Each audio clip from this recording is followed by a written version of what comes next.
Welcome back to another episode of this series where I discuss the various styles of theater stages.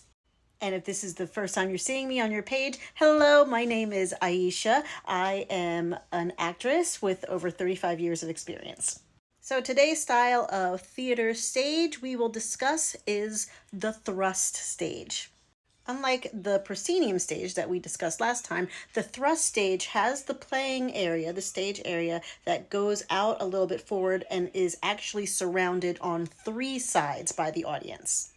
And what this does and how this changes the presentation of the art is unlike the proscenium, where you're looking kind of like a glimpse, but you're definitely separated from their world. With the thrust stage, the audience is closer to the action. You really feel like almost that you're on the stage with them, that you're part of the involvement in it, not just looking at it from a very exclusionary point of view. The thrust stage does have its origins at the same time as the proscenium stage that we talked about in my last video. So you'll see a lot of the same elements and it just builds out from there.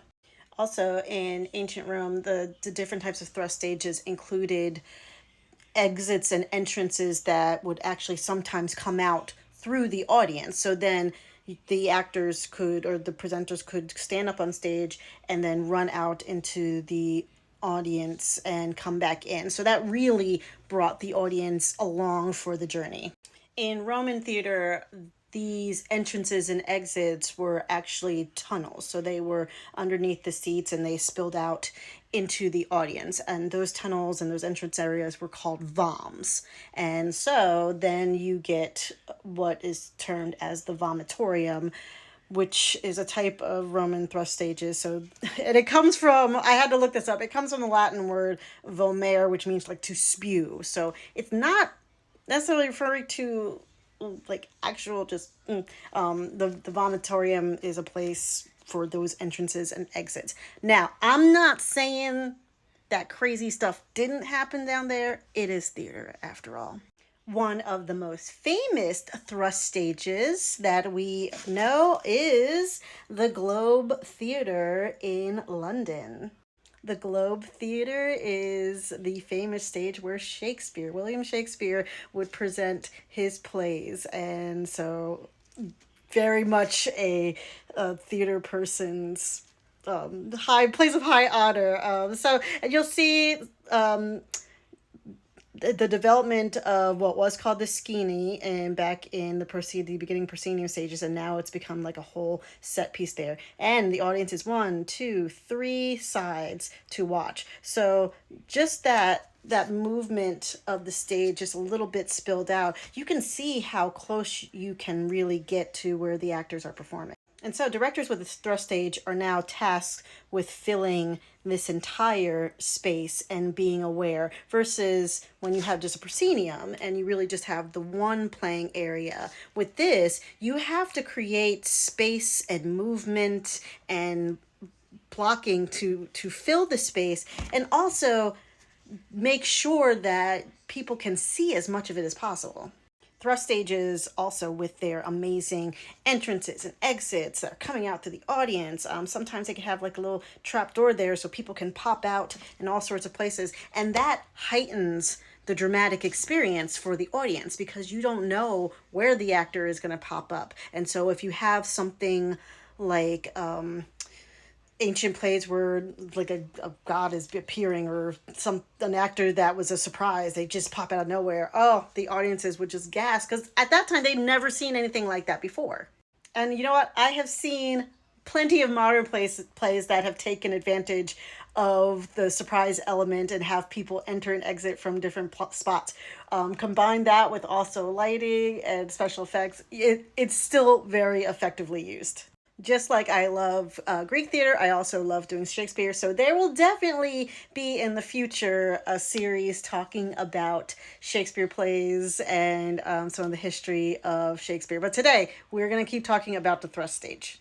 Here is an example of a modern thrust stage. So see a lot of the same features that we just saw at the Globe. So we still have the backdrop And it could, yes, remember, this is the beginning of like the proscenium stage, but you still have that playing area. But since now the actors can play here and they can come through here. So the audience is 1, 2, 3 sides, and you can also see little stairs and entrances and exits. So depending on if the actors can get from the stage up these stairs, that could add to really exciting, dramatic entrances and exits to add to the show.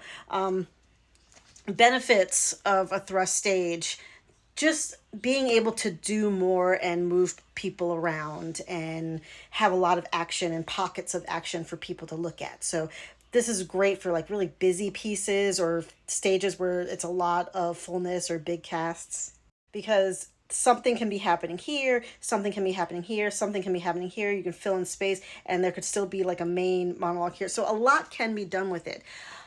The challenges to a thrust stage is now we're starting to get into, you're starting to have to deal with sight lines and dealing with someone is not going to be able to see something. So then directors and actors are challenged to make sure you are creating sets, you are putting actors in places so at least most of the people can see and have a clear line of sight. Because if an actor is talking and facing this side is going to get a clear shot. Like they're going to get a clear view of everything's going on, but then this side gets their back.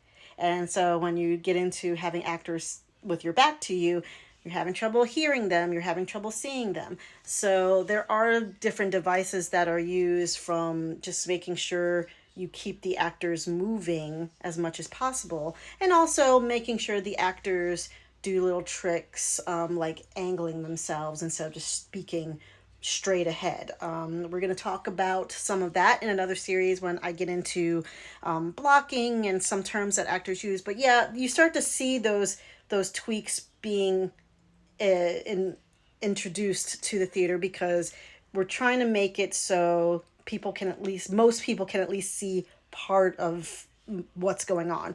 So shifting yourself, balancing the actors, so even though they look like they're standing next to each other, they're actually, instead of them standing like this, they're actually standing slightly bit apart.